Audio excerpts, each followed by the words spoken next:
Question में दो plate है, दोनों प्लेट के बीच में डाइलेक्ट्रिक को फील्ड किया हुआ है।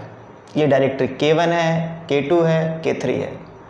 इस रीजन का कैपेसिटेंस C1 है, इस रीजन का C2 है और इस रीजन का C3 है।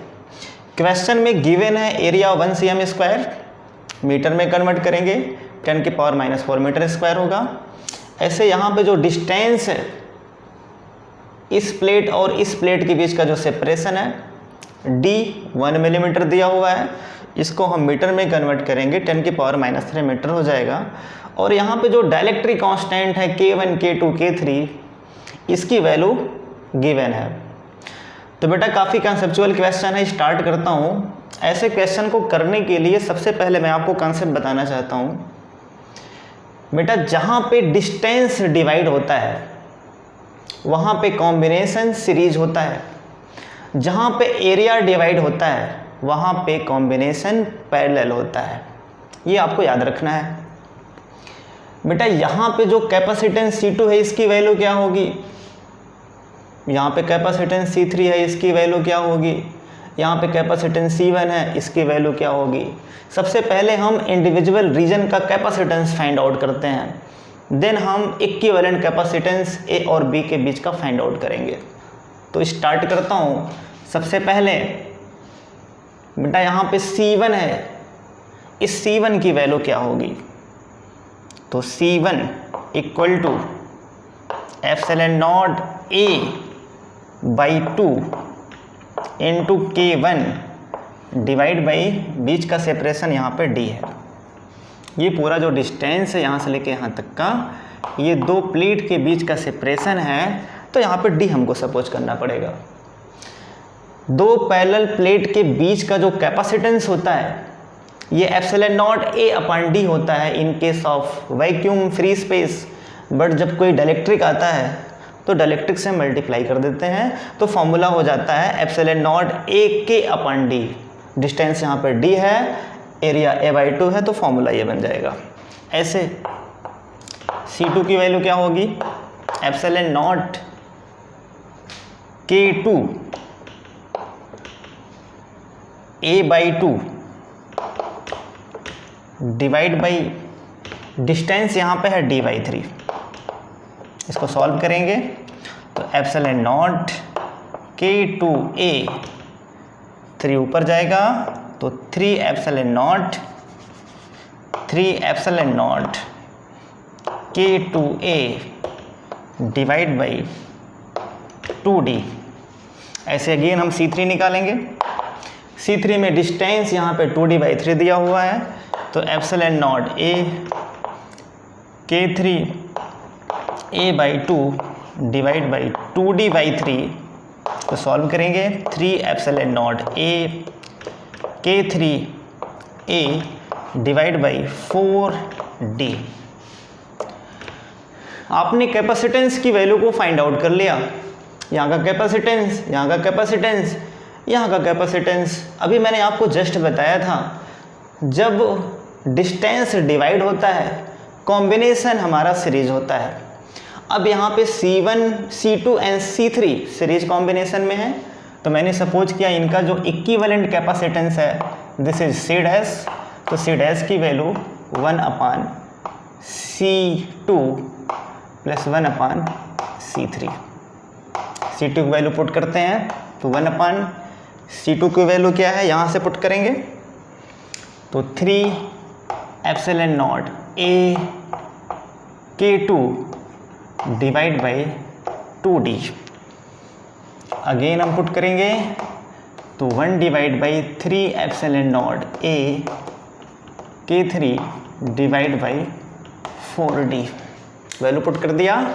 यहाँ पे 1/C' की जो वैल्यू होगी ये 2D divide by 3ε0 A into K2 plus 4D divide by 3ε0 A into K3।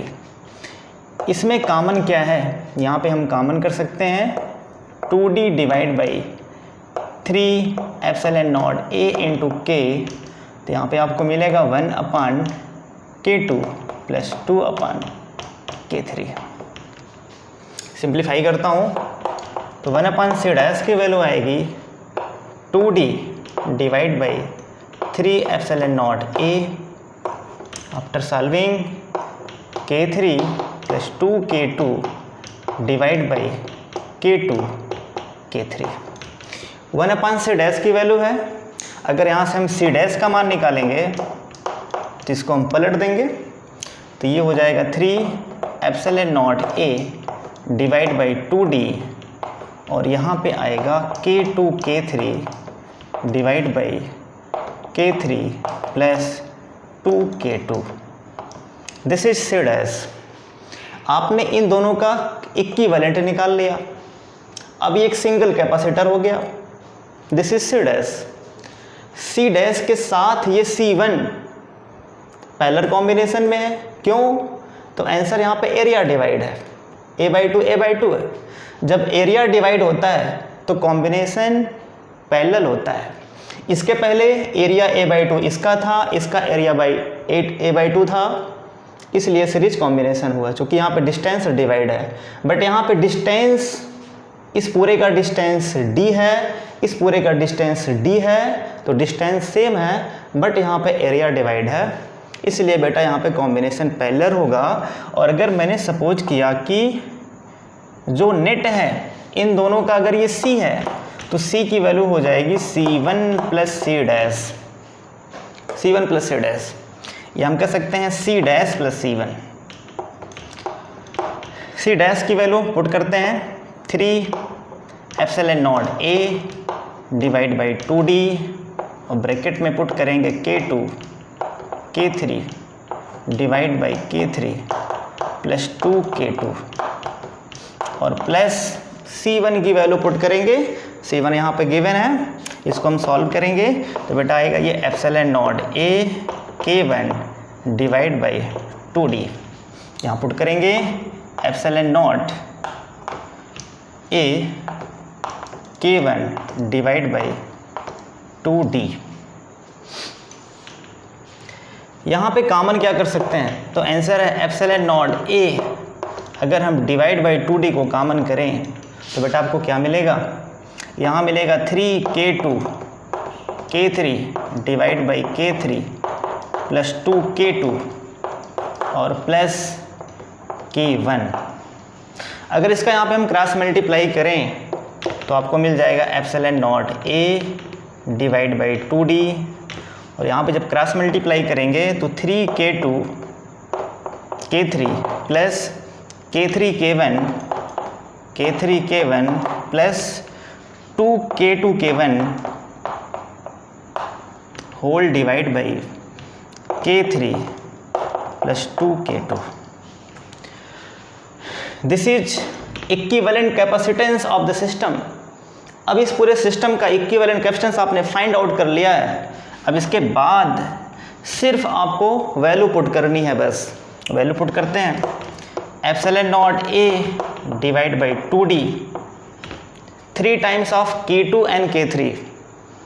K2 की वैल्यू गिवन है 6, K3 की वैल्यू 2, तो 6 2 जा 6 दूनी 12 3 36, ये हो गया 36 प्लस K3 K1 की वैल्यू 2 एंड K1 की वैल्यू 4, तो ये आ गया 8 प्लस 2K2 K2 की वैल्यू 6, K1 की वैल्यू 4, 6 चौके 24 और 24 दूना 48 डिवाइड बाई K3 की वैल्यू 2 एंड 2K2 की वैल्यू 12, 12 दो 14, 8 8 16, 6 22, 4 3 7 2 9, तो आ गया epsilon not a divide by 2d bracket में 92/14। इसका मतलब कितना है answer, 92/28 epsilon not a divide by d। अब यहाँ पे epsilon not a divide by d की वैल्यू पुट करना है बेटा। यहाँ पे 92 एप्सिलॉन नॉट डिवाइड बाई 28 और यहाँ पे एरिया की वैल्यू है 10 की पावर -4 डिवाइड बाई 10 की पावर -3, 10 की पावर -3, तो आंसर आ जाएगा ये 9.2 divide by 28 epsilon not. This is answer.